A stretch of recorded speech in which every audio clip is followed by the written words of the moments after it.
sampai 10. Nah, untuk membaca Efesus 2 ayat 1 sampai 10 ini saya butuh bantuan teman-teman nih.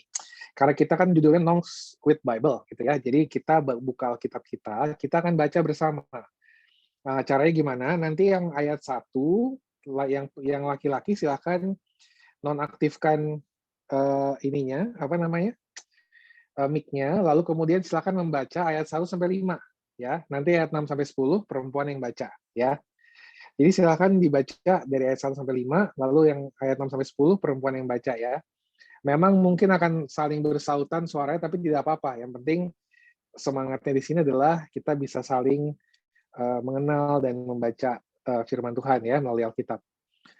Oke, silakan kita mulai dari teman-teman laki-laki dulu bersama dengan saya. Kita akan baca Efesus 2 ayat 1 sampai 5. Silakan nonaktifkan mic-nya, kita baca sama-sama ya. Temanya itu judul perikopnya itu semuanya adalah karena kasih karunia. Kita baca bersama ya, teman-teman yang laki-laki. 1, 2, 3. Kamu dahulu sudah mati karena pelanggaran-pelanggaran dan dosa-dosa kamu. Kamu hidup di dalamnya karena kamu mengikuti jalan dunia ini. Karena kamu mentaati penguasa kerajaan angkasa, yaitu roh yang sekarang sedang bekerja di antara orang-orang durhaka. Sebenarnya dahulu kami semua juga terhitung di antara mereka ketika kami hidup di dalam hawa nafsu daging dan menuruti kehendak daging dan pikiran kami yang jahat. Pada dasarnya kami adalah orang-orang yang harus dimurkai, sama seperti mereka yang lain. Tetapi Allah yang kaya dengan rahmat oleh kasih-Nya yang besar yang dilimpahkannya kepada kita telah menghidupkan kita bersama-sama dengan Kristus. Sekalipun kita telah mati oleh kesalahan-kesalahan kita, oleh kasih karunia kamu diselamatkan.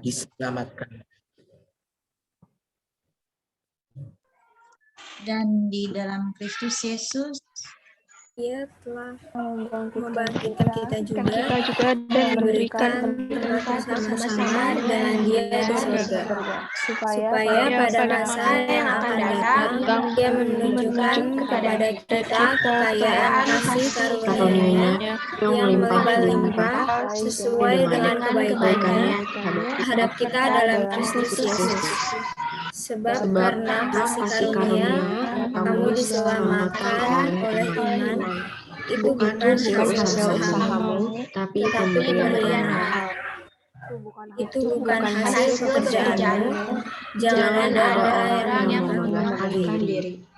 Karena kita buatan Allah, diciptakan dalam Kristus Yesus untuk melakukan pekerjaan baik yang dipersiapkan Allah sebelumnya. Ia mau supaya kita hidup di dalamnya. Ya, teman-teman, jadi itu adalah bacaan Alkitab kita ya. Kita akan mencoba melihat dan menggalinya di dalam Nobel pada hari ini. Nah, sebelum saya masuk ke dalam penggaliannya, teman-teman, saya mau melihat dulu kembali ke teman-teman mengenai tema kita ini ya, make yourself a priority. Nah, waktu saya dikasih tahu tema ini gitu ya, pikiran saya tiba-tiba berkelana ke satu tempat gitu ya. Saya seperti melihat apakah make yourself a priority ini berarti kita mementingkan diri kita gitu ya, seperti orang yang sedang berkaca. Benar ternyata ada gambar yang tadi yang ditampilkan sama teman-teman pengurus, ternyata benar gitu, ada cewek ngaca terus melihat dirinya gitu ya. Jadi kita mementingkan diri kita. Nah, ketika saya melihat hal ini, saya merenungkan tema ini, saya kemudian teringat sama seorang tokoh. Teman-teman tahu nggak ya tokohnya ya? Atau pernah dengar nggak ya tokoh ini ya? Tokohnya namanya, ini Narsisus. Wah, teman-teman pernah dengar nggak tuh? Tokoh namanya Narsisus. Nah, dengar-dengar teman-teman ini adalah salah satu sejarah dari bangsa Yunani ya mengenai Narsisus ini. Narsisus ini adalah seorang tokoh dalam legenda Yunani gitu ya, yang di mitologinya itu, dalam mitologi Yunani atau legenda Yunani itu dikatakan orang yang satu ketika berjalan di pinggir sungai, lalu dia kemudian melihat dirinya gitu ya, melihat pantulan dirinya di sungai itu. Nah, ketika dia melihat dirinya, pantulan dirinya di sungai itu, dia kemudian jatuh cinta sama pantulan dirinya sendiri. Ini menarik sekali. Sampai-sampai menurut ceritanya itu orang-orang di sekitarnya meminta kepada orang tuanya untuk mengatakan agar dia mencari mencari cinta yang lain gitu. Tapi dia tidak bisa mencari cinta yang lain. Yang dia lihat di dalam cermin, di pantulan di kolam itu adalah dirinya sendiri. Dan dia nggak bisa mencari cinta yang lain, yang dia cintai adalah dirinya gitu ya.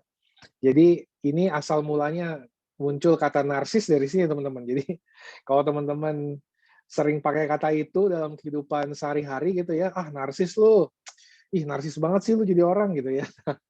Itu kira-kira sebenarnya asal kata narsis itu dari cerita mitologi Yunani ini atau legenda Yunani ini, dari seorang yang namanya Narsisus ya.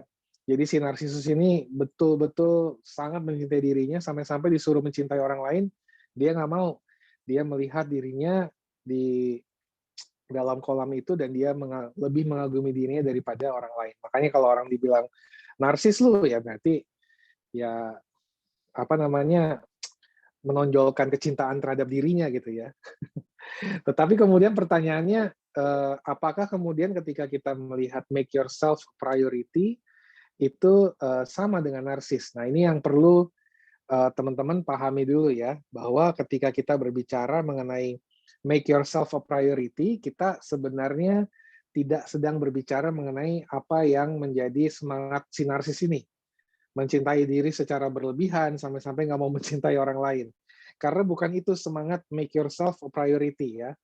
Jadi ketika kita bilang make yourself a priority, kita nggak lagi membahas mengenai menjadi seorang yang narsis ya. Make yourself a priority itu di dalam iman Kristen itu berarti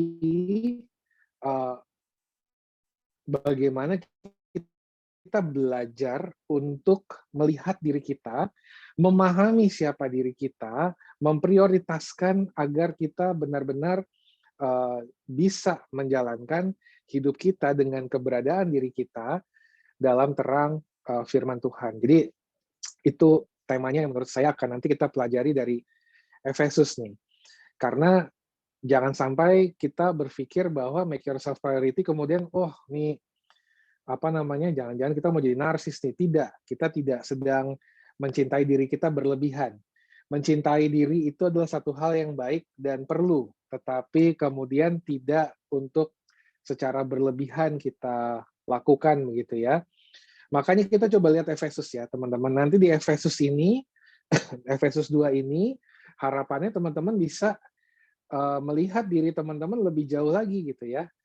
Teman-teman bisa setelah dari PA ini, teman-teman nggak cuma dapat pemahaman Alkitabnya, tetapi teman-teman juga dapat bekal yang penting bagi hidup teman-teman, khususnya dalam menjadikan diri teman-teman sebagai sebuah prioritas. Untuk apa? Untuk hidup di dalam terang firman Tuhan.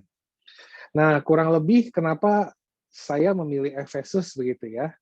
Waktu itu kemarin saya dikasih banyak pilihan ayat gitu dari pengurus.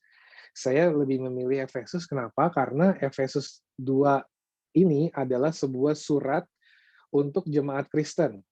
Sebetulnya surat ini adalah surat yang sangat sangat terbuka ya. Sangat terbuka dan bisa berlaku bagi semua jemaat Kristen. Tetapi secara khusus di Efesus 2, teman-teman, ini penulis surat Efesus atau di tulisannya adalah Rasul Paulus ini sedang ingin mengajak orang-orang Kristen, khususnya mereka yang non-Yahudi, untuk lebih memahami diri mereka gitu ya. Makanya kalau teman-teman lihat struktur bacaannya itu Efesus 2, di Efesus 2 itu setelahnya ada di Efesus 3 rahasia panggilan orang-orang bukan Yahudi. Karena Efesus ini adalah surat yang diberikan di kota Efesus, dan kota Efesus itu adalah kota bagian dari daerah Romawi gitu ya. Kalau orang-orang Yahudi itu kan tinggalnya banyak di daerah Yerusalem ya. Banyak di daerah Yerusalem, walaupun ada beberapa mereka juga yang tersebar di daerah-daerah Romawi. Tapi orang-orang Kristen yang masuk daerah Efesus, Filipi, Kolose, itu biasanya bukan orang Yahudi gitu ya. Sehingga Rasul Paulus hendak membagikan kepada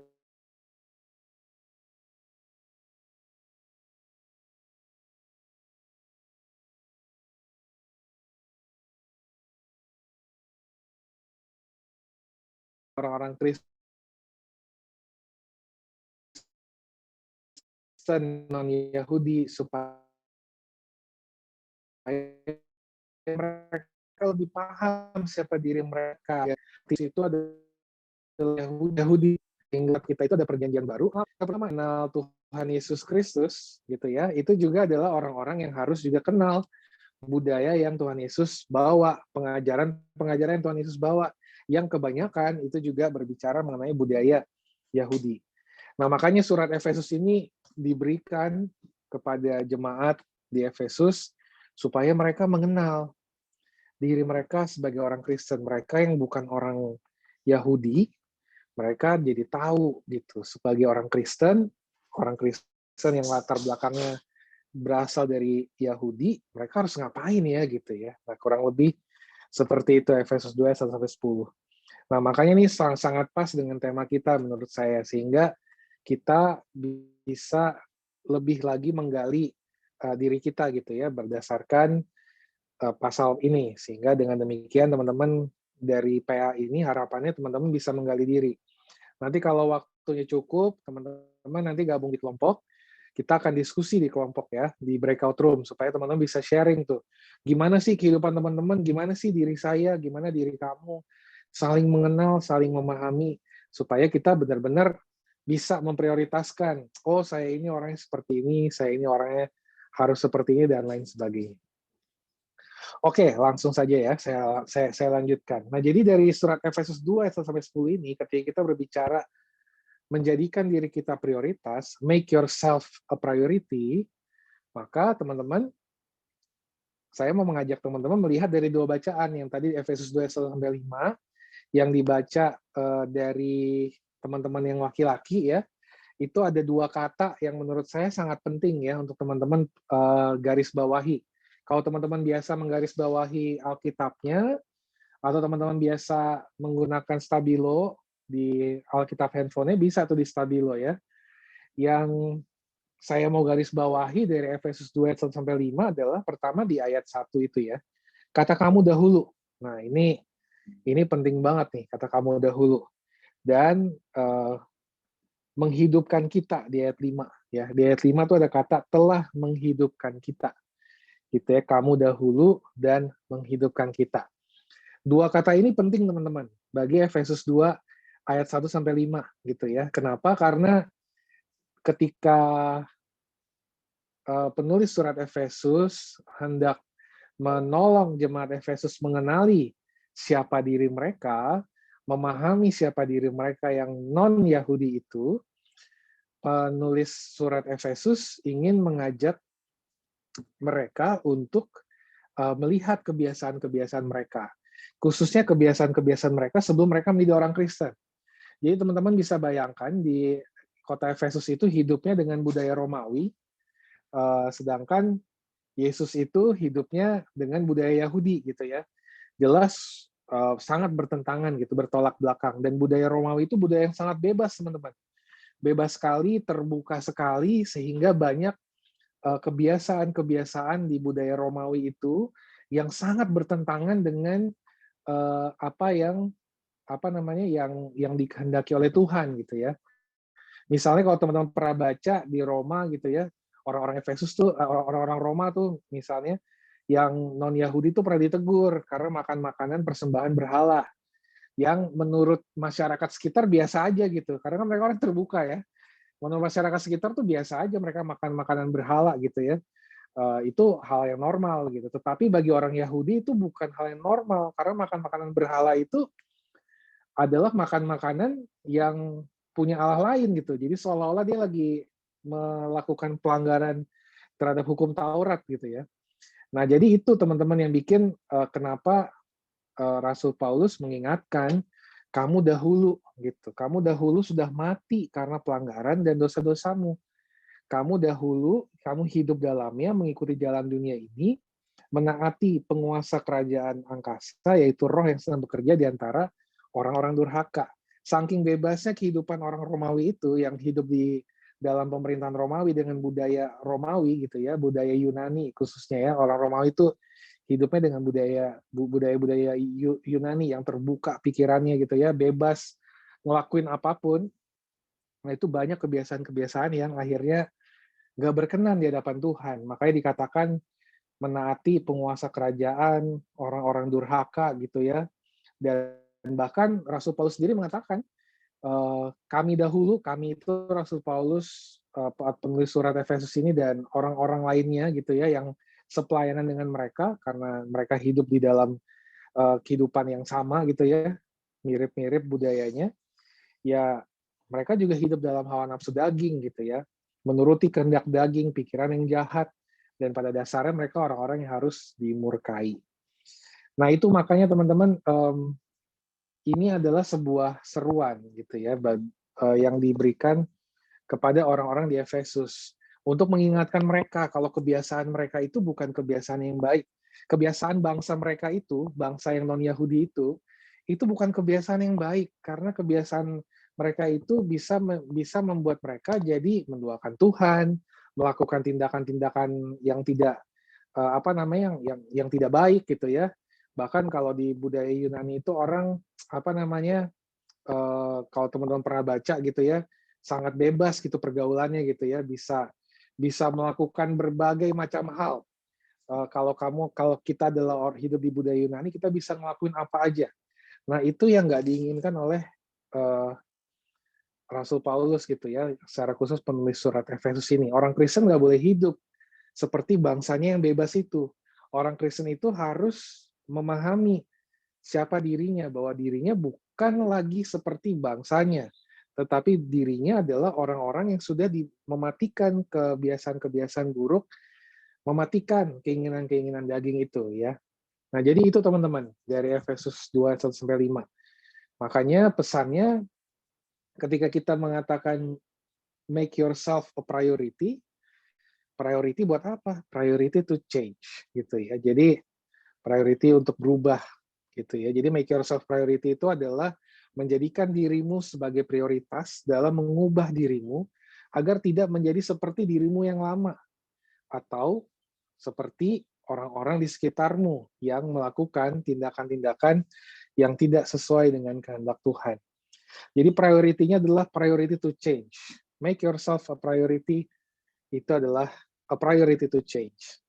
Nah, pengikut Kristus juga harus begitu ya. Kita sebagai pengikut Tuhan, kita harus punya sikap hidup yang seharusnya berbeda. Nah, teman-teman masih muda, teman-teman masih bisa menggali diri teman-teman. Nah, biasakan punya pemahaman ini, bahwa saya hidup itu, betul saya remaja, saya hidup di Indonesia, tetapi saya hidup itu bukan untuk menjadi sama dengan orang-orang lain, tetapi saya hidup agar mengikuti apa yang menjadi kehendak Tuhan dalam hidup saya gitu ya, sekalipun kadang jadi nggak sama dengan yang lain ya. Dan ini tantangan bagi teman-teman nih, khususnya teman-teman remaja ya.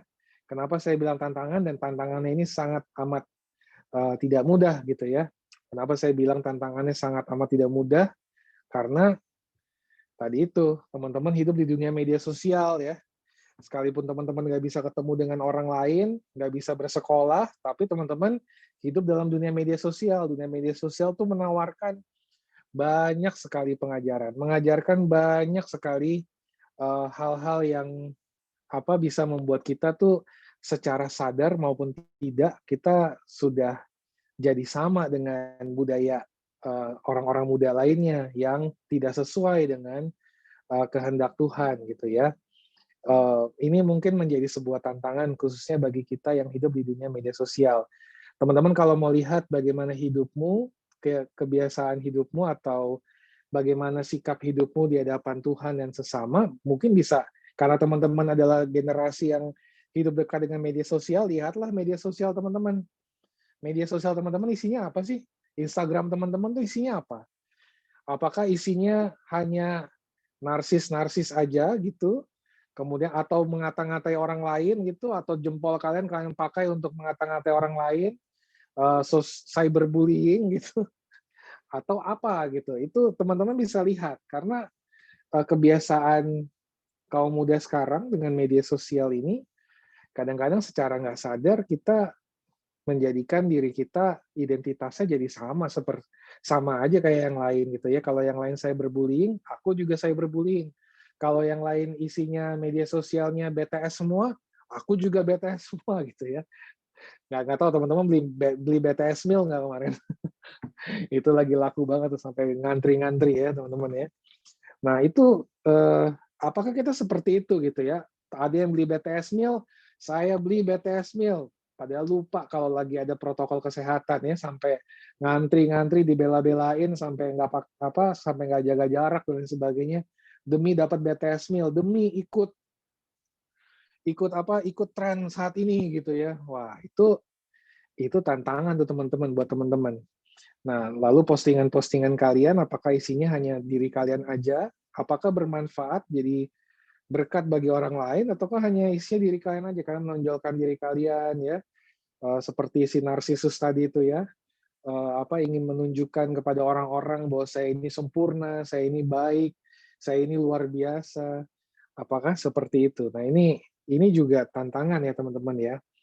Jadi jangan sampai teman-teman terbawa dengan arus-arus ini ya, arus-arus media sosial ini. Ini contoh aja teman-teman. Tentu masih banyak hal yang lain ya. Kalau di sekolah belajar contek-mencontek itu hal yang biasa, apalagi sekarang lagi jarak jauh gini ya. Saya nggak tahu apakah ada metode mencontek dengan secara virtual, saya juga nggak tahu. Apakah teman-teman melakukan hal itu juga tantangan. Kalau dalam kebiasaan di sekolah kan contek-mencontek itu kadang-kadang menjadi hal budaya anak muda, anak sekolah gitu ya. Padahal apa yang kalian lakukan itu ya tentunya bukan hal yang berkenan di hadapan Tuhan gitu ya. Jadi itu pertanyaannya. Coba teman-teman gumulkan, apakah sebagai orang Kristen hidup saya ada perbedaannya dengan orang lain? Apakah ada perbedaan yang baik yang saya dapatkan atau saya tunjukkan sebagai orang Kristen berbeda dengan orang-orang yang lain di sekitar saya? Rasul Paulus jelas menasihati, kalau kita orang Kristen, kita nggak boleh terbawa atau tidak boleh jadi sama dengan bangsa kita yang kemudian membuat kita jadi melakukan tindakan-tindakan yang melanggar kehendak Tuhan. Nah, itu pesan yang pertama teman-teman, bagi teman-teman gitu ya. Nah, pesan yang kedua teman-teman dari ayat ini yang juga dibacakan oleh teman-teman yang perempuan tadi gitu ya. Dari Efesus 2 ayat 6 sampai 10 gitu ya, karena Kristus sudah membangkitkan gitu ya. Ada kasih karunia, diselamatkan bukan karena iman, bukan karena pekerjaan, bukan karena usaha, tapi karena iman. Maka kata kuncinya sebetulnya ada di ayat 10-nya itu ya. Melakukan pekerjaan baik. Karena kita ini buatan Allah, diciptakan dalam Kristus Yesus untuk melakukan pekerjaan baik yang dipersiapkan Allah sebelumnya. Ia mau supaya kita hidup di dalamnya. Jadi kata kuncinya ada di ayat 10. Teman-teman bisa stabiloin, bisa garis bawahi, atau teman-teman bisa catat gitu ya, bahwa pertama-tama dia penulis ini membuka dengan perkataan, kamu itu diselamatkan karena anugerah, gitu ya. Nah, karena anugerah bukan karena pekerjaan kita, gitu ya. Kita bedanya dengan agama lain kan di situ. Kita nih diselamatkan bukan karena kita berbuat baik. Perbuatan baik itu nggak akan menyelamatkan kita. Yang bisa menyelamatkan kita adalah anugerah dari Tuhan sendiri. Dan anugerah dari Tuhan itu adalah alasan kita untuk bisa bersyukur, dan karena kita bersyukur, maka kita juga responnya adalah kita mau melakukan pekerjaan atau misi Tuhan atau misi Allah di tengah dunia. Jadi kita diselamatkan tuh karena anugerah, tidak ada biayanya. Tuhan melakukannya karena Dia mengasihi kita, Yohanes 3:16, teman-teman bisa baca lagi. Tetapi ya Tuhan menyelamatkan bukan supaya kita hidupnya bebas, bukan supaya kita hidupnya foya-foya, bukan supaya kita hidupnya oh ya udahlah, gue udah selamat, gue bisa seenaknya. Enggak kayak gitu. Tuhan nyelamatin kita bukan biar kita seenaknya, tapi Tuhan nyelamatin kita supaya kita bersyukur, menjalani hidup dengan maksimal, dengan baik, dengan semangat. Dan salah satunya adalah melakukan pekerjaan Tuhan di tengah dunia. Nah, itu yang diingatkan juga ke orang Efesus ya. Jadi orang Efesus diingetin kalau mereka semua itu diselamatkan karena anugerah. Dan anugerah itu adalah anugerah yang seharusnya membuat mereka melakukan pekerjaan Allah di tengah-tengah dunia ini.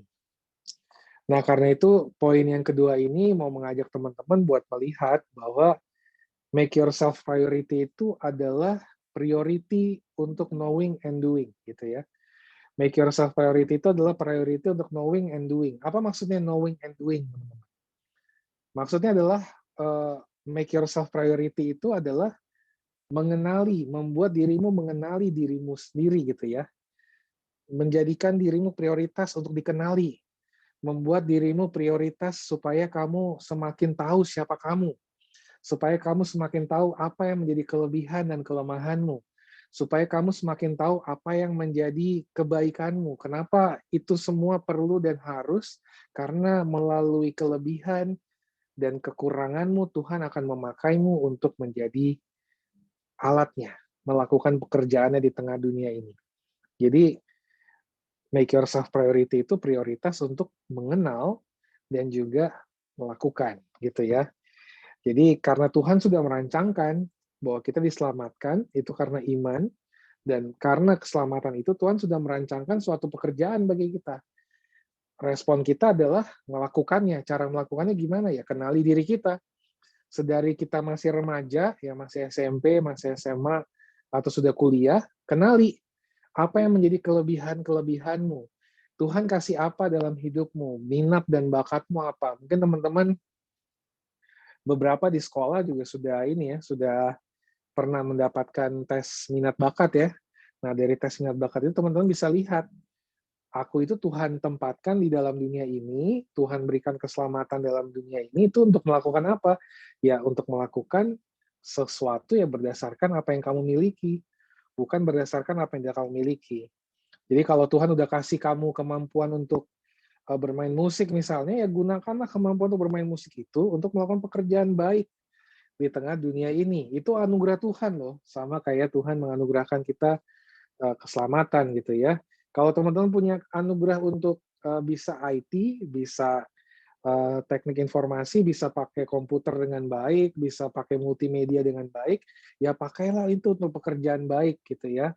Kalau teman-teman punya kelebihan di dalam menari misalnya, ya gunakanlah itu dengan baik untuk pekerjaan Tuhan di tengah dunia ini. Kembangkanlah itu, gunakanlah itu dengan maksimal gitu ya. Kalau di dalam kebaktian remaja misalnya teman-teman adalah orang yang punya banyak games atau udah public speaking-nya bagus, wah teman-teman bagus banget bisa jadi liturgos gitu ya.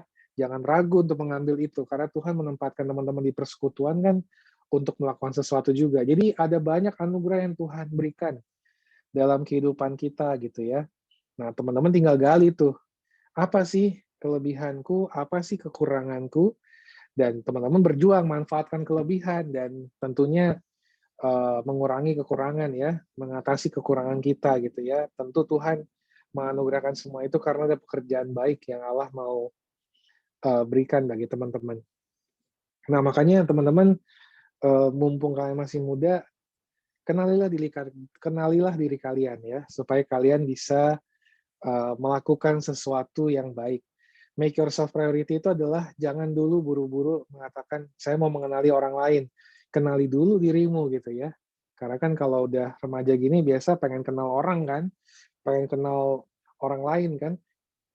Sebelum mengenali orang lain, kenali juga dirimu. Jangan lupa itu ya. Karena dengan mengenali dirimu, kamu bisa melakukan pekerjaan baik yang Tuhan sediakan. Nah, teman-teman, saya mau tanya sama teman-teman nih. Teman-teman pernah tahu ini nggak? Rumah Faye. Pernah dengar nggak? Ada yang pernah dengar nggak Rumah Faye? Kalau ada, boleh dikasih jempolnya dong. Kalau ada yang pernah dengar. Kalau belum pernah dengar, oh ada yang pernah dengar. Sip. Thank you. Yona pernah dengar ya? Yona, pernah dengar ya? Boleh dong sharing Rumah Faye itu apa sih? Pernah dengar kan ya? Rumah Faye itu kayak apa ya? Bukan organisasi juga sih, apa ya? Dia biasanya suka ada seminar-seminar tentang banyak sih, saya kayak tentang anak-anak itu atau kayak apa ya, aku jelasinnya ribet juga sih. Gak apa-apa Yona. Jadi kayak organisasi gitu ya? Iya kayak gitu. Kayak lembaga gitu ya, yang apa anak-anak ya, banyak berhubungan sama anak-anak ya. Ya, jadi gitu ya. Jadi Rumah Faye ini menurut saya salah satu inspirasi bagi kita semua ya, kaum muda ya. Baik yang remaja, baik yang pemuda.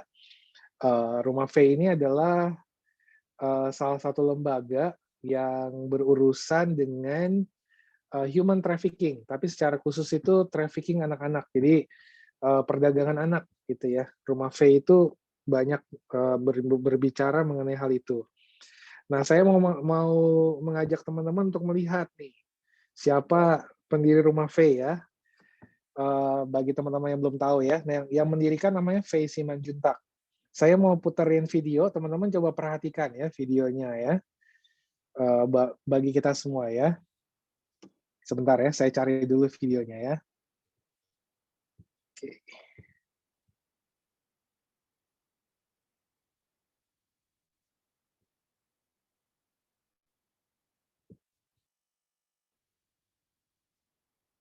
Iya, sebentar, saya perbesar dulu. Sekarang saya share screen. Ya, saya akan membagi.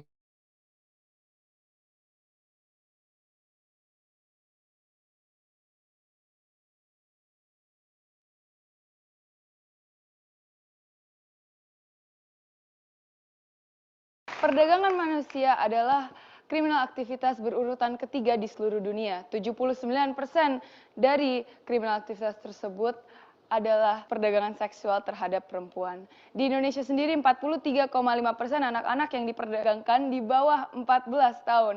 Itu lebih muda dari saya sekarang. Perdagangan manusia dan perdagangan anak-anak adalah sesuatu isu dan masalah yang ada di Indonesia hari ini. Sebagai remaja Indonesia, saya bertanggung jawab untuk menolong anak-anak ini. Kita berikan tepuk tangan sekali lagi untuk Faye. Faye, terima kasih sudah hadir. Silakan duduk. Jadi Faye, umurmu berapa? Saya 15 tahun. Terus tadi sudah kampanye mengenai prostitusi anak-anak. Baik, nanti ceritakan apa yang terjadi pada anak-anak Indonesia ya selama ini dan mungkin anak-anak di dunia. Iya. Faye, kelas berapa sekarang? Sekarang baru mau naik kelas 2 SMA. Tentu Anda penasaran, anak muda, remaja seusia Faye sudah peduli pada prostitusi anak-anak. Nah, kita akan cari tahu apa yang terjadi. Tapi sebelum itu, mari kita simak dulu liputan berikut ini. Belongs to me, not just me, to other youths and to other adults as well. All we have to do is care. And so I'm telling you now, at the age of 9, I found my passion. At the age of 9, I also almost lost my passion. Thank you.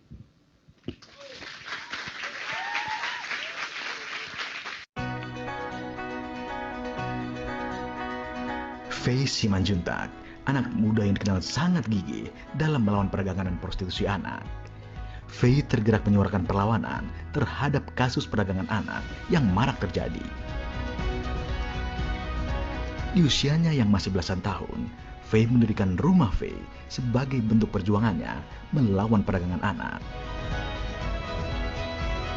Berdiri pada tahun 2013 lalu, Rumah Faye fokus pada isu prostitusi anak yang bergerak menolong anak-anak yang dijual atau prostitusi, serta mencegah terjadinya seks trafficking.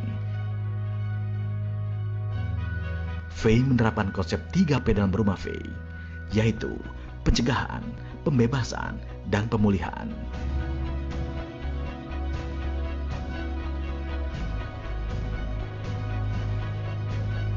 Organisasi yang memiliki misi mencegah atau membangun kesadaran, membebaskan korban, dan memulihkan kondisi korban ini, kini tengah membangun sebuah shelter di Batam. Faye berharap agar rumah Faye bisa semakin besar dan menjadi pendorong orang lain untuk turut serta memikirkan masa depan dunia dan bertindak nyata untuk mewujudkannya. Apa yang dilakukan Faye bukan tanpa tantangan. Di usianya yang masih sangat muda ini, tidak sedikit yang memandang aksinya dengan sebelah mata. Tetapi Faye mengatakan bahwa yang membuatnya tetap bergerak maju dengan organisasi ini adalah dukungan banyak orang lainnya, dan terutama adalah kondisi para korban itu sendiri.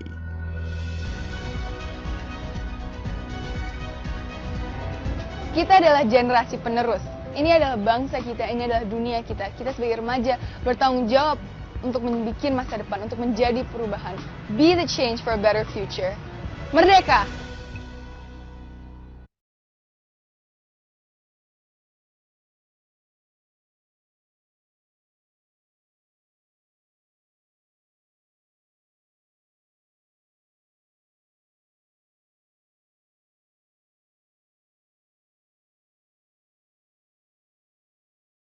Oh, sorry.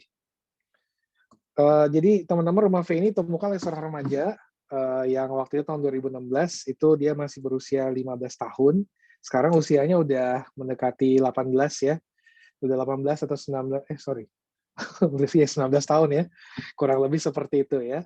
Dan dia tahun 2020 kemarin masuk di Forbes Indonesia sebagai salah seorang anak muda yang punya semangat perubahan gitu ya. Nah teman-teman, kita nggak perlu jadi seperti Faye ya, tapi saya mau kasih lihat ke teman-teman bagaimana seseorang itu bisa memanfaatkan kelebihannya di dalam menjalankan pekerjaan baik itu, bahwa Tuhan itu memberikan kita banyak anugerah yang harus kita gunakan sebagai sarana kita untuk mengerjakan pekerjaan baik. Nah, Faye Simanjuntak ini adalah cucunya Bapak Luhut Binsar Panjaitan gitu ya. Jadi salah satu menteri orang kepercayaan Pak Jokowi yang memang seorang pengusaha. Jadi memang dari keluarganya dia memang sudah punya uang yang cukup banyak lah. Uang yang cukup, dan dia menggunakan koneksinya dari kakeknya itu dan juga uangnya itu untuk membuat rumah Faye, dan melalui rumah ini kelebihan-kelebihan yang dia miliki dia maksimalkan sehingga rumah ini bisa menjadi berkat bagi anak-anak yang terkena human trafficking gitu ya. Dan menurut saya ini adalah salah satu cara kita juga sebagai anak muda. Kita anak muda, Tuhan berikan kelebihan anugerah-anugerah dalam kehidupan kita. Nah, kita perlu mencari itu selagi kita masih muda. Supaya apa? Supaya kita bisa menjalankan pekerjaan baik yang Tuhan anugerahkan juga bagi kita semua. Masing-masing kita punya cara yang masing-masing ya, nggak harus jadi kayak rumah Faye gini. Ini kan besar ya, dan dia juga punya kelebihan sehingga bisa membuat rumah Faye ini. Kalau kita mungkin kita punya hal-hal lain, kelebihan-kelebihan lain yang bisa kita gali sehingga hidup kita sebagai anak muda itu benar-benar bisa kita gunakan untuk melakukan pekerjaan baik. Kita benar-benar menjalankan anugerah yang Tuhan berikan kepada kita itu dengan baik dan dengan maksimal. Sekali lagi, Tuhan berikan anugerah keselamatan bagi saya dan bagi teman-teman itu bukan dengan cuma-cuma, tetapi bukan dengan murah gitu ya, dengan harga yang mahal. Maka kita harus bersyukur dan kita harus berjuang untuk bisa mensyukuri anugerah Tuhan ini dengan melakukan pekerjaan baik di dalam kehidupan kita. Nah, itu teman-teman yang bisa saya bagikan. Jadi 2 poin, make yourself a priority. Poin yang pertama adalah make yourself a priority, berarti priority to change, gitu ya. Untuk mengubah diri kita, tidak menjadi sama dengan dunia di sekitar kita atau bangsa-bangsa sekitar kita yang melakukan yang sesuatu yang tidak sesuai dengan kehendak Tuhan. Dan yang kedua adalah priority untuk mengenal, knowing, dan juga melakukan. Untuk melakukan apa yang Tuhan inginkan. Dan kita masing-masing punya punya caranya sendiri-sendiri, kita punya kelengkapannya sendiri-sendiri. Teman-teman ada yang dikasih Tuhan mungkin kemampuan tadi bermain musik, manfaatkanlah itu untuk pekerjaan baik. Teman-teman yang punya kemampuan menari, manfaatkanlah itu untuk pekerjaan baik. Teman-teman yang punya kemampuan IT, manfaatkanlah itu untuk pekerjaan baik. Teman-teman punya kemampuan di bidang media sosial, manfaatkanlah itu untuk pekerjaan baik.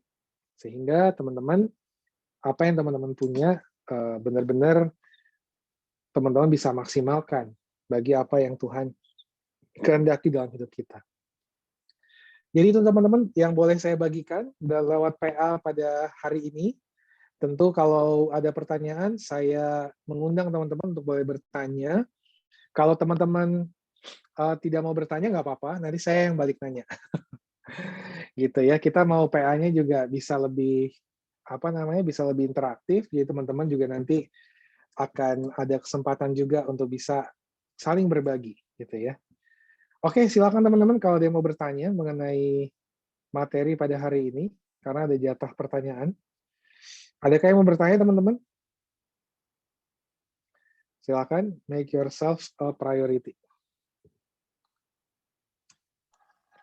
Nanti boleh tanya lewat Menti ya, teman-teman. Oh gitu, boleh tanya lewat Menti. Siap. Oh, menti.com ya. Silakan pakai menti.com, teman-teman. Kodenya 666-68698. Supaya nggak malu-malu juga ya. Kalau mau nanya langsung boleh juga ya. Teman-teman yang punya pertanyaan seputar bahasan tadi boleh langsung ke Mentinya aja, nggak usah malu-malu karena ini bersifat anonim. Oke, boleh. Silakan yang mau langsung ke Menti. Pakai Mentimeter. Silakan, ada yang mau bertanya?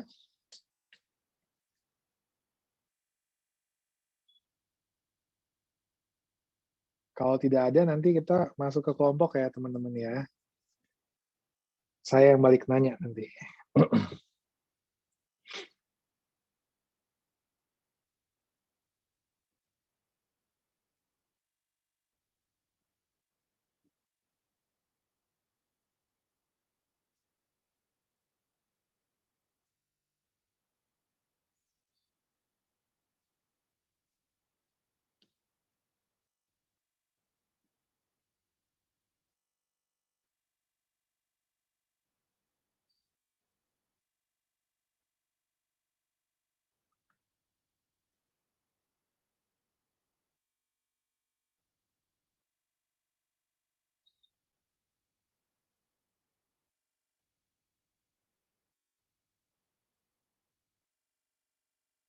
Oke, rasanya cukup jelas ya. Oh, ada. Minta tips dong, Pak. Setelah know yourself. Oh ya, siap. Setelah know yourself as a priority, langkah awal apa yang harus kita lakukan? Oh, oke. Sip. Thank you. Satu pertanyaan. Terima kasih. Teman-teman jangan ragu untuk bertanya. Ini anonim, jadi nggak akan kelihatan siapa yang bertanya. Kita tunggu tips menerima kekurangan diri dong, Pak. Oke, thank you. Siap. Nanti saya coba bagikan 2 ya. Ada lagi yang mau bertanya, teman-teman?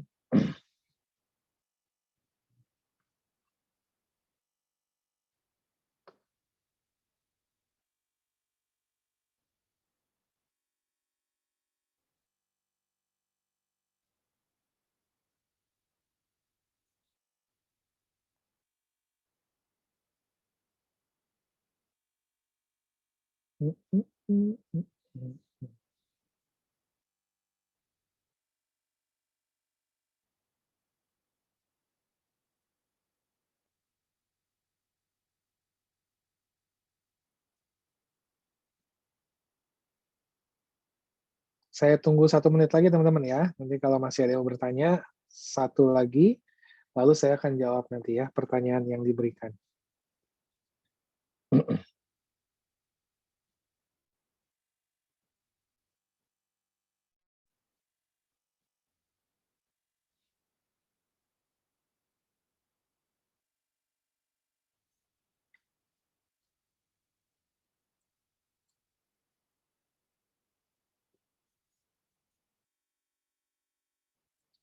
Oke, thank you.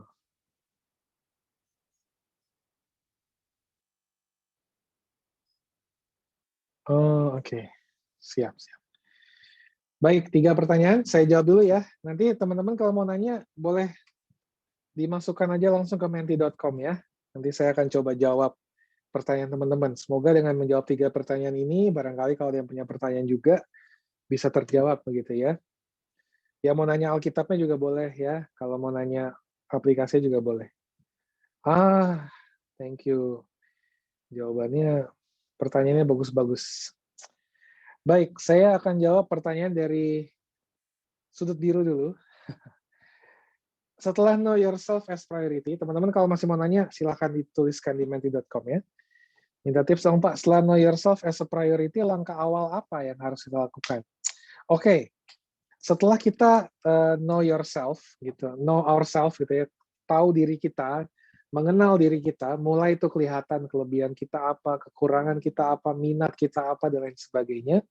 Maka langkah awal yang harus kita lakukan adalah pertama-tama jalankan apa yang menjadi kelebihanmu di tempat di mana kamu berada. Misalnya contohnya gini, waktu saya masih SMP, saya itu waktu di pelajaran BK, bimbingan konseling gitu ya, kan kami menggali mengenai cita-cita. Terus saya bilang, minat kamu minat kamu apa, Hobart? Saya bilang, saya suka nih sama pelajaran agama, saya bilang gitu. Lalu saya bilang, saya suka nih, kayaknya saya pengen jadi pendeta waktu SMP tuh ya. Kayaknya saya pengen jadi pendeta deh gitu ya. Terus habis itu saya tertarik banget. Saya senang banget belajar mengenai Alkitab dan lain-lain. Lalu kemudian setelah saya tahu itu, saya tentu belum bisa jadi pendeta kan, ya kan? Karena saya cuma tahu minat saya di situ. Tapi kemudian saya memaksimalkan setiap pelajaran agama itu saya maksimalkan untuk saya menggali kelebihan saya ini, karena minat saya ini gitu ya. Dan saya memang pelajaran agama tuh saya paling suka lah gitu ya. Saya ikutin benar-benar, dan di rumah kalau di sekolah saya ikut pelajaran agama benar-benar, di rumah sama orang tua saya kan kasih tahu ke orang tua saya. Orang tua saya kemudian bilang, ya udah, supaya kamu bisa menggali kelebihanmu, coba kamu sekali-sekali baca renungan di rumah gitu ya. Oke, kalau setelah kamu tahu kelebihanmu, coba sekali-sekali kamu berdoa di rumah. Jadi kita di rumah saya itu ada ibadah keluarga ya setiap hari Sabtu. Nah, tiap ibadah keluarga itu orang tua saya karena tahu minat saya, kesenangan saya sama pelajaran agama, ya orang tua saya mulai mempercayakan saya untuk bawain renungan dari SMP tuh. Waktu saya masih SMP gitu ya. Terus sampai akhirnya saya SMA. Nah, itu tipsnya. Jadi kalau kita udah punya kelebihan, ya gunakan kelebihan kita di tempat-tempat yang bisa kita gunakan gitu. Atau misalnya setelah kita tahu apa yang menjadi kekurangan kita, ya kita coba juga upayakan supaya kita bisa mengurangi gitu ya. Apalagi teman-teman masih remaja ya. Jadi kekurangan teman-teman itu kesempatan teman-teman buat menggali apakah betul saya kurang di sini. Pelajari dengan sungguh gitu ya. Dulu waktu saya masih SMP kelas 1 itu matematika saya lemah banget gitu ya. Ternyata setelah saya belajar teman-teman, matematika saya itu luar biasa bagus gitu. Bukannya sombong, itu semua karena kasih karunia Tuhan. Tetapi saya baru tahu ternyata apa yang saya anggap kekurangan tuh ternyata itu kelebihan saya gitu. Jadi caranya gitu, ketika kita tahu kelebihan kita pakai. Jadi misalnya teman-teman udah mulai kenal diri teman-teman nih. Saya ternyata bagus ya, bagus di bidang musik. Nah, coba teman-teman pakai itu kebaikan teman-teman di bidang musik. Mulai dari mana? Dari rumah misalnya, di keluarga kalau ada ibadah keluarga atau ada acara apa gitu ya, coba main musik gitu. Jangan ragu, jangan takut. Kembangkan itu gitu ya. Terus kalau teman-teman tahu, kalau teman-teman bisa IT misalnya gitu, kalau papa mama di rumah bingung, ya coba gunakan kelebihan kalian sambil kalian belajar. Kan anak-anak sekarang pembelajaran terhadap teknologinya tinggi ya. Bisa cari dari internet dari mana-mana. Barangkali papa mama kebingungan, ya kalian pakai kesempatan itu untuk mengembangkan kelebihan kalian. Jadi pakai kelebihan kalian. Kalau setelah kalian tahu dari tempat-tempat yang kalian bisa gunakan, dari rumah, di sekolah, kalau memang ada kesempatan bermain musik di sekolah, di persekutuan seperti saat ini, jangan ragu, jangan takut, gunakan gitu ya. Karena di sini tempatnya gitu, supaya kalian bisa mengembangkan juga diri kalian. Jadi itu kalau udah ketemu kelebihannya. Nah, kalau ketemu kekurangan gimana? Ya kalau ketemu kekurangan ya kita coba perbaiki gitu ya. Siapa tahu kekurangan itu ternyata kelebihan kita gitu di masa depan. Apalagi masih SMP, SMA ya. Masih banyak kalian bisa kembangin gitu ya. Masih banyak kalian bisa gali gitu ya. Siapa tahu ternyata saya nggak bisa bahasa Indonesia, taunya ketika saya belajar, saya perbaiki, bahasa Indonesia saya bagus banget gitu ya. Saya dulu SMP kelas 1 matematika saya hancur-hancuran tuh, dapat nilai bisa 10 dari 100. Tapi ketika saya sudah SMA, saya nggak pernah belajar matematika, nilai saya 80 gitu. Bukannya sombong lagi-lagi, tapi karena saya percaya diri gitu. Jadi ketika ada matematika, saya belajar beneran tuh di sekolah, di kelas. Saya nggak benar-benar perhatiin, karena saya tahu nih kelebihan saya. Saya harus manfaatin, supaya saya bisa mengembangkan diri saya dengan baik. Jadi itu, teman-teman. Ya, kalau tahu udah dapat kelebihan, coba gunakan. Kalau udah dapat kekurangan, coba tingkatkan. Dengan demikian, kalian bisa, bisa tahu, makin mengenal diri kalian. Ya, itu mungkin langkah awal ya. Dari rumah, persekutuan, sekolah, ya, dan tentu ada berbagai hal lainnya gitu ya. Mungkin hal lain lagi, kalau saya boleh kasih tips, kalau kalian banyak di rumah, opa oma atau eyang lagi bingung, kan suka ada Zoom tuh ya. Zaman sekarang eyang-eyang kan pakai Zoom juga buat persekutuan. Ya teman-teman mungkin bisa bantu. Itu kan kelebihan teman-teman juga ya di generasi kalian kan generasi yang terhubung dengan gadget. Kalian pasti ngerti banget mengenai gadget, mungkin bisa bantu orang-orang di rumah. Itu kan langkah-langkah sederhana yang bisa kalian lakukan. Jadi mulai dari start small, mulai dari hal yang kecil. Lalu setelah itu yakinlah dan kembangkanlah diri kalian lebih banyak lagi. Saya akhirnya baru bisa berkhotbah itu waktu saya udah kuliah. Saya melayani ke SMA, saya belajar berkhotbah depan anak-anak SMA. Ya sudah, itu karena saya dari dulu kan suka agama. Ternyata ada langkah-langkah, lama-lama langkahnya jadi besar gitu ya. Sekarang akhirnya saya jadi pendeta, berkhotbah bagi kalian. Jadi ya itu hal-hal yang bisa kalian lakukan. Start small, mulai dari hal yang kecil. Thank you buat pertanyaannya. Kemudian yang kedua, tips menerima kekurangan diri. Tips menerima kekurangan diri. Yang pertama-tama jangan lihat kekurangan itu sebagai aib gitu ya. Kekurangan itu bukan aib, teman-teman. Saya mau kasih tahu sama teman-teman, nggak ada satu orang pun di dunia ini yang lahir tidak dengan kekurangan. Semua orang lahir dengan kelebihan dan kekurangan. Siapapun orang yang teman-teman anggap super, itu semua punya kekurangan. Jadi jangan pernah melihat kekurangan kalian itu sebagai aib. Kekurangan kalian adalah bagian dari diri kalian. Maka kalau itu jadi bagian dari diri kita, apa yang harus dilakukan? Pertama, terima. Lalu kedua, kembangkan. Atau perbaiki. Kayak yang tadi saya bilang, ya coba perbaiki. Kalau nggak bisa gimana, Kak? Ya udah, kalau nggak bisa diperbaiki, ya diterima aja dulu. Balik lagi ke T yang pertama tadi, ya terima aja kalau memang nggak bisa diperbaiki. Sementara, sambil terus berusaha untuk ke perbaikan. Jadi, terima dan perbaiki. Gitu. Jadi, jangan pernah melihat kekurangan kalian sebagai aib, teman-teman. Karena Tuhan menciptakan kita tuh unik ya. Itu bagusnya. Tuhan nggak menciptakan kita tuh sempurna. Itu bagusnya. Bahkan semua yang Tuhan ciptakan itu nggak ada yang sempurna. Yang sempurna cuma Tuhan, teman-teman. Jadi silakan terima dalam arti bahwa lihatlah itu bukan sebagai aib, tapi yang kemudian yang kedua ya coba perbaiki semaksimal yang kalian bisa. Siapa tahu itu tiba-tiba akan menjadi kelebihan kalian di masa depan kan? Kita nggak tahu. Kalau kita nggak berusaha ya kita nggak akan pernah tahu gitu ya. Saya waktu lagi pandemi ini teman-teman, saya sempat bilang begini, wah pandemi gawat nih, masuk ke dunia digital semua. Di gereja saya kebetulan kita semua lagi beradaptasi tuh di awal pandemi. Yang bikin poster lagi susah gitu ya. Akhirnya saya belajar bikin poster. Ya puji Tuhan ada aplikasi-aplikasi ternyata. Akhirnya saya bisa bikin poster. Ternyata saya nggak bisa bikin poster awalnya kan. Tapi karena ada aplikasi kayak Canva gitu-gitu ya, akhirnya saya menjadi bisa bikin poster juga gitu ya. Tapi tentunya dengan bantuan dari Canva.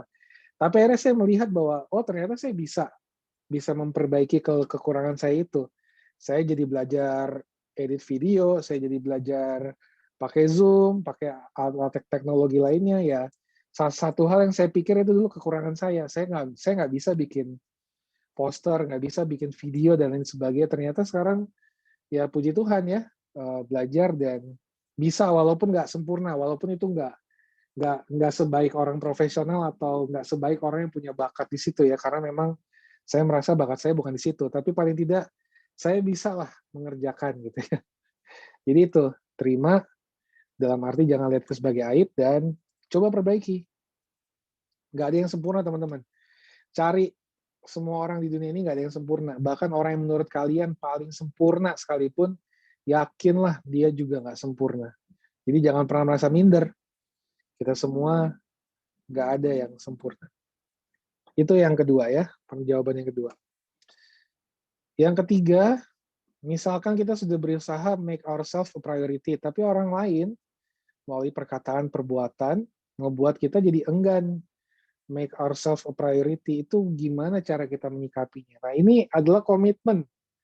Jadi memang ini balik lagi ke komitmen. Teman-teman hidup di dalam dunia remaja yang penuh dengan pergaulan dan peer group dan juga influence gitu ya. Jadi kalian sangat cair gitu ya, sangat mudah bergaul dengan siapapun, sangat mudah terpengaruh dengan apapun. Nah, ini komitmen teman-teman. Ini bagaimana kalian bangun komitmen. Gimana cara menyikapinya? Inilah pentingnya kalian punya teman seperjalanan gitu ya, teman seperjuangan gitu ya, yang mengingatkan kalian supaya ayo make yourself a priority lagi. Ayo jangan drop, jangan terpengaruh sama orang lain. Ayo lakukan sesuatu lagi gitu ya. Nah, ini saya rasa teman seperjalanan itu adalah salah satu cara kita buat menyikapi, khususnya untuk menjadikan untuk make ourselves a priority. Karena kalau ada teman di samping kalian kan kalian jadi tahu bahwa kalian nggak sendiri ya. Kalau kalian hanya sendiri jalan, ada orang lain jadinya kacau. Makanya persekutuan remaja semoga bisa jadi persekutuan yang saling mendukung nih di masa muda ini ya. Harapannya di sana. Jadi menurut saya tips sederhananya ya tadi melalui orang-orang di sekitar ya. Jadi silakan teman-teman membangun kelompok bersama. Ini sebenarnya ada kelompok setelah ini. Saya nggak tahu waktunya cukup apa enggak karena kan cuma sampai jam 6. Tapi kalau masih cukup, teman-teman sebenarnya pengen dimasukin ke kelompok. Menurut saya itu salah satu caranya. Cari teman seperjalanan yang akan ngingetin kamu, yang akan nguatin kamu ya. Dan bedanya memprioritaskan diri dan mengasihani diri sendiri. Ya, kalau memprioritaskan diri, ya jelas ya, maksudnya dia akan melihat dirinya gitu ya sebagai seseorang yang perlu memperbaiki diri, seseorang yang perlu untuk mengenali diri gitu ya sebelum dia kemudian mengenali orang lain gitu ya. Jadi balik dari diri sendiri dulu gitu ya. Ini ada satu perkataan yang menurut saya menarik nih. Sebenarnya ini terjemahan dari perkataan mengenai negara sih, tapi nggak apa-apa ya. Jadi jangan berpikir untuk mengubah orang lain dulu, tapi ubahlah dirimu dulu. Gitu ya. Jangan mikir jauh-jauh orang itu harus berubah, saya dulu yang harus berubah. Gitu ya. Karena kadang-kadang nggak bisa kita ngubah orang lain. Kadang-kadang yang bisa kita rubah diri kita sendiri. Jadi ya itu maksudnya memprioritaskan diri ya, bukannya narsis, tapi atau jadi egois, bukan. Memprioritaskan diri itu adalah bagaimana kita bisa kayak tadi memperbaiki diri kita, mengenali diri kita, dan itu satu hal yang penting kan sebelum kita berurusan sama orang lain. Karena kadang-kadang kita nggak sadar gitu. Kita pengen cepet-cepet berurusan sama orang lain, pengen cepet-cepet ngubah orang lain, padahal kita sendiri belum kenal diri kita. Akibatnya apa ya? Fatal. Jadi menyakiti orang lain, jadi bikin orang lain jadi menderita dan lain sebagainya. Itu sebenarnya kenapa saran yang paling tepat bagi teman-teman kalau mau pacaran itu sebenarnya ada di usia kuliah tingkat 2 gitu. Kenapa atau tingkat 3? Kenapa di situ? Karena kalian sudah mengenali diri kalian. Kadang-kadang orang kalau pacaran buru-buru gitu ya, punya pacar di masa SMP apalagi gitu ya, belum kenal dirinya, mau cepet-cepet mengenal orang lain, mau cepet-cepet berbagi ke orang lain, taunya dia terjebak, dia lupa, dia belum kenal dirinya. Akhirnya apa ya, banyak kasus-kasus yang nggak perlu gitu ya yang terjadi dalam hubungan remaja gitu ya. Jadi please hati-hati dengan ini dan prioritaskan diri dalam arti kenali dirimu, ubah dirimu kalau memang ada hal-hal yang memang belum bisa diubah gitu ya. Kalau mengasihani diri kan lebih ke arah apa ya, self pity gitu ya. Self pity itu apa ya? Kayak aduh gue kok gini banget sih orangnya gitu. Ya itu kalau udah sampai di tingkat itu jadinya jadi membenci diri sendiri dan itu nggak bagus ya. Kalau misalnya mengasihi diri sendiri ya narsis. Mengasihi diri sendiri lebih daripada orang lain ya. Kalau mengasihi diri sendiri penting dalam arti supaya kita bisa bersyukur atas apa yang Tuhan berikan bagi kita. Tapi kalau kita mengasihi diri kita berlebihan kayak narsisus tadi ya jadinya narsis dan akhirnya membuat kita jadi terlalu mencintai diri kita gitu dan itu berbahaya gitu ya teman-teman ya. Jadi memprioritaskan diri di sini saya ingatkan lagi terkait dengan memperbaiki diri, mengubah diri dan mengenali diri gitu ya. Begitu pertanyaan dan jawabannya, semoga terjawab. Nggak ada pertanyaan lagi kah? Kalau nggak ada pertanyaan lagi, masih cukup untuk masuk ke kelompok atau bagaimana teman-teman pengurus remaja?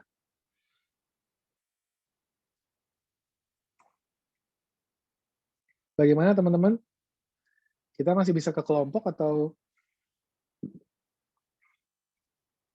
teman-teman remaja? Halo? Selanjutnya ada games sih, Pak. Oh, ada games. Kita punya ya, games. Kalau... Ya, gitu. Oke. Jadi kalau gimana? gitu Nggak apa-apa ya. Nggak apa-apa. Iya. It's okay. Oke, Ya. jadi ke games aja ya, Pak. Ya. Kita lanjut ya.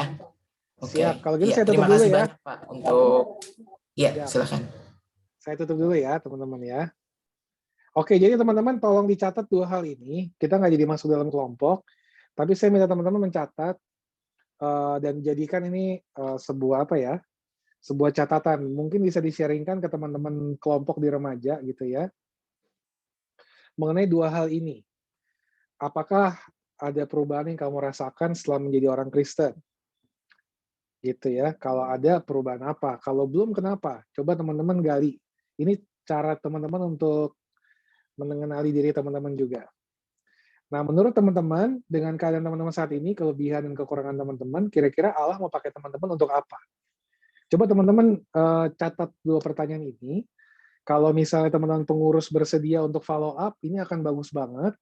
Nanti teman-teman bisa follow up tuh, bisa jadi ajang untuk sharing juga nantinya di pertemuan berikutnya atau pertemuan selanjutnya gitu ya.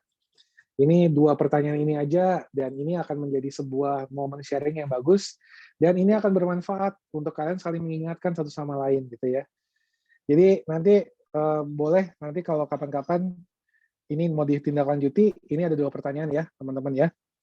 Dan itu aja dari saya teman-teman. Jadi selamat memprioritaskan diri, jangan sampai jatuh pada narsis, tapi prioritaskan diri untuk mengubah dirimu dan mengenali dirimu supaya kalian bisa dipakai oleh Tuhan untuk jadi melakukan pekerjaan baik. Tuhan memberkati kita semua. Saya kembalikan ke Jonathan. Terima kasih Jonathan untuk waktunya. Terima kasih Pak untuk firman-Nya dalam berikut ini. Teman-teman masih dalam keadaan semangat pastinya ya. Sekarang kita nyanyikan dengan sukacita, dengan semangat kita mendengar Tuhan memanggilmu.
dipersilakan untuk Pak Hubert menutup dalam doa.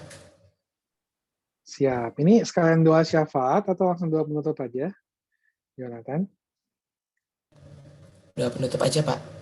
Doa penutup aja, baik, siap. Oke teman-teman, kita sudah selesai untuk ber-PA tadi, sama-sama juga mendengarkan firman Tuhan. Semoga firman ini tidak hanya kita dengarkan, tapi juga kita lakukan dalam hidup kita ya. Maka kita akan menutup dalam doa, mari kita bersatu dalam doa. Tuhan, terima kasih untuk firman Tuhan yang boleh kami dengarkan. Tuhan berkatilah agar setiap kami dapat memprioritaskan diri kami.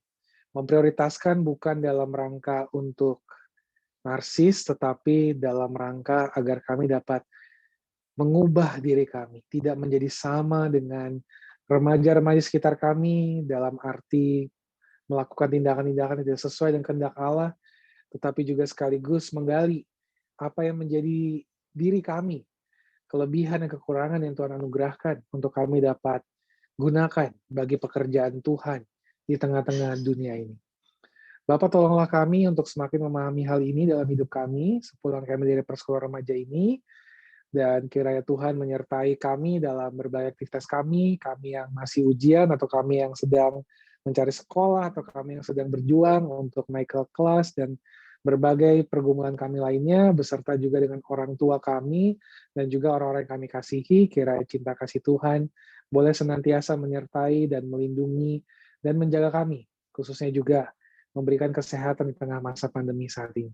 Terima kasih Tuhan, doa kami, ampuni seluruh dosa kami bersyukur untuk persekutuan hari ini dalam Kristus kami berdoa. Amin.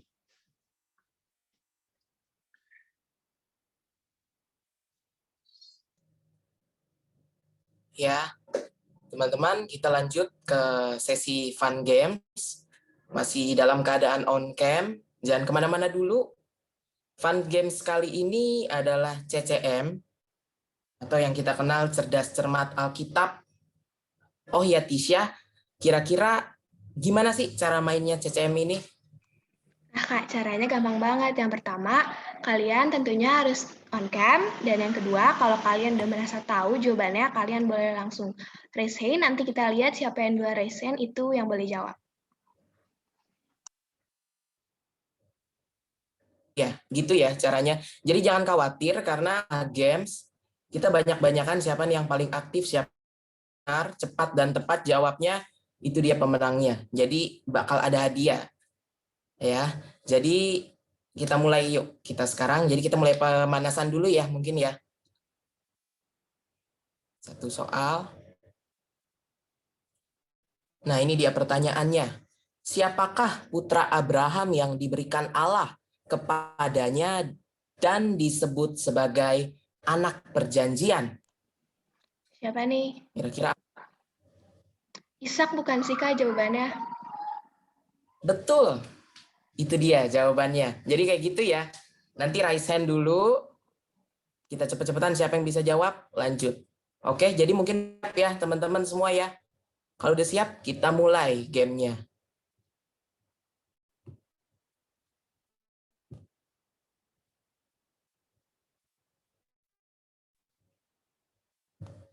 Nah, sekarang kita udah mulai nih ya. Ada pertanyaannya gini. Perumpamaan yang menggambarkan kasih Allah kepada manusia adalah tentang... Ayo dijawab, apa nih jawabannya?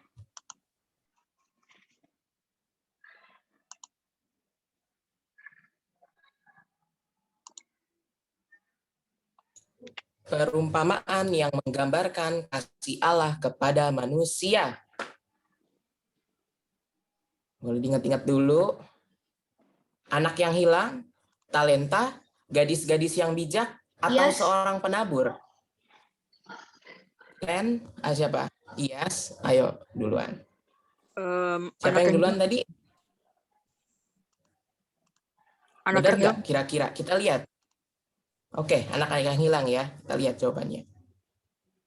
Benar. Oke, Iyas. Selanjutnya, pertanyaannya.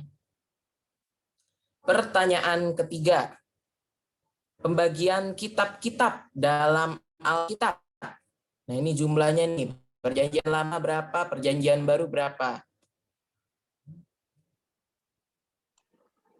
Ayo dijawab lagi. Angkat tangan. Iren. Iren. Iya, silakan Iren. Iya, silakan Iren. Perjanjian lama 39, perjanjian baru 27.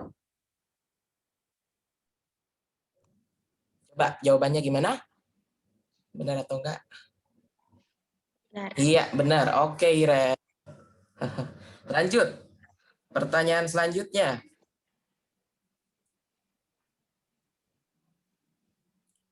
Siapakah tokoh Alkitab yang sering disapa Didimus? Salah satu murid Tuhan Yesus nih.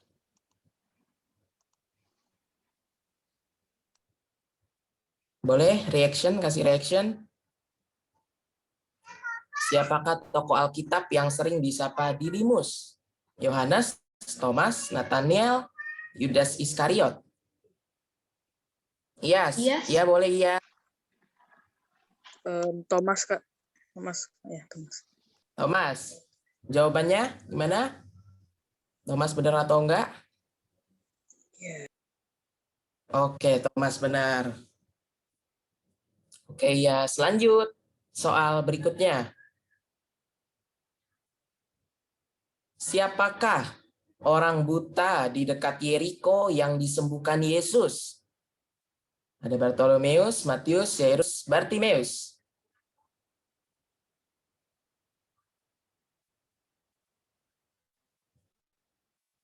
Apa? Steve? Itu Steve ya? Boleh Steve? Open mic? Oh enggak, oke. Ya. Kasih reaction.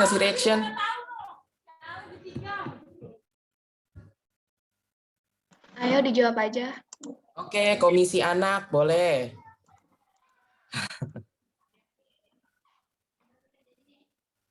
Ayo. Oke, Yas, boleh Yas. Bartimeus, Kak. Bartimeus, kira-kira jawabannya benar atau enggak? Benar.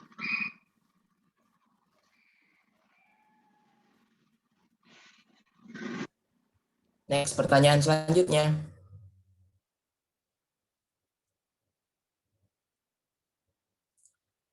Setelah kebangkitannya, Tuhan Yesus naik ke sorga pada hari ke titik-titik 40, 10, 3, 50. Komisi anak, angkat tangan, silakan, open mic. Boleh, silakan. 40. Halo, tes. 40, benar atau enggak jawabannya? Oke, benar. Masih ada ya pertanyaannya ya? Boleh, lanjut.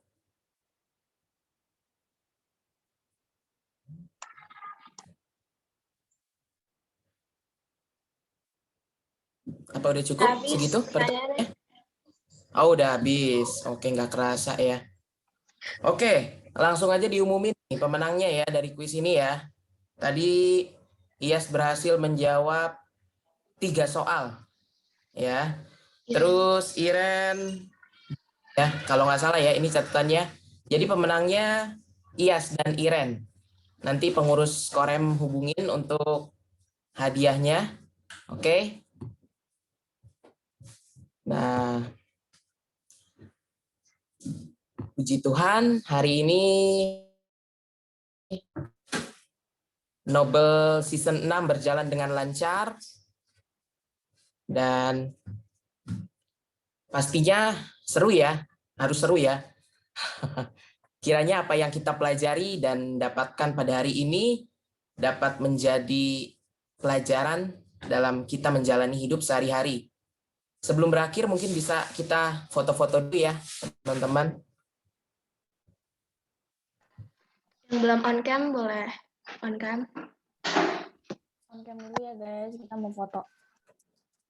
Ini atau juga siapa tadi yang guyur-guyur air itu?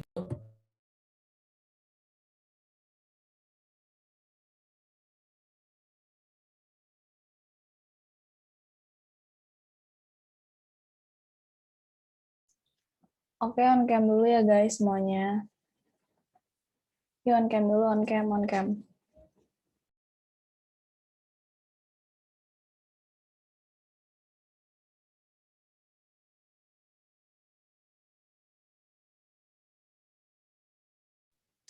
Oke, foto ya.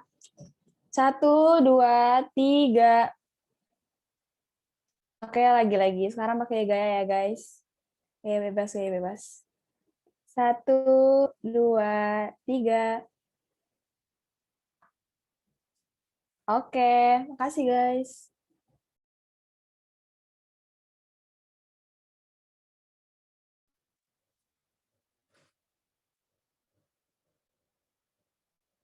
Ya, makasih banyak yang sudah bergabung pada Nobel Season 6 ini. Sampai bertemu di Nobel selanjutnya. Keep healthy and stay safe. Tuhan Yesus memberkati kita semua. Makasih untuk pelayanannya. Makasih semua. Terima kasih teman-teman. Makasih. Makasih, Pak. Terima kasih, Pak. Ya, semuanya Makasih, sehat-sehat Pak. ya. Yang Semangat kayaknya belajarnya.